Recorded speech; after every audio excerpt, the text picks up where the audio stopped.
In today's video, I'm going to teach you how to make a bootable USB drive with Rufus. This process is incredibly useful for installing or repairing your Windows operating system. Whether you want to upgrade to Windows 10 or 11 or just have a handy backup ready, a bootable USB drive can save you a lot of trouble. First, let's begin by downloading the software Rufus. Open your preferred web browser and navigate to the official Rufus website. It's important to always download software from official or trusted sources to avoid any unwanted surprises. Once on the site, look for the latest version of Rufus and click to download it. When the download is complete, locate the rufus.exe file in your downloads folder and open it. You might get a pop-up asking if you want to allow the app to make changes to your device.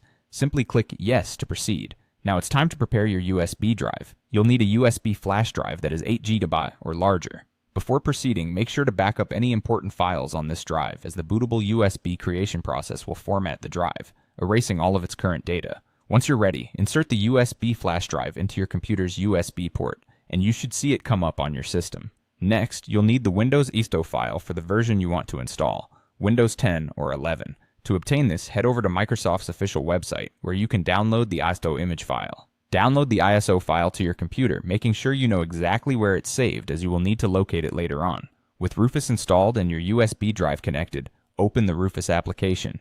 When prompted by Windows for permission, make sure to click Yes. Once Rufus is up and running, you'll see a drop-down under Device.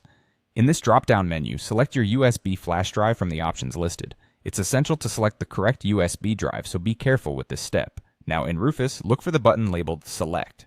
Click on it, and this will prompt a File Explorer window where you should navigate to find your downloaded Windows ISO file. When you find it, click on it once, then press Open. This action loads the ISO file into Rufus, making it ready for the setup process. It's time to set the correct configurations. Under Device, ensure your USB drive is selected. For the boot selection, choose your Windows ISO. The image option should be set to Standard Windows Installation.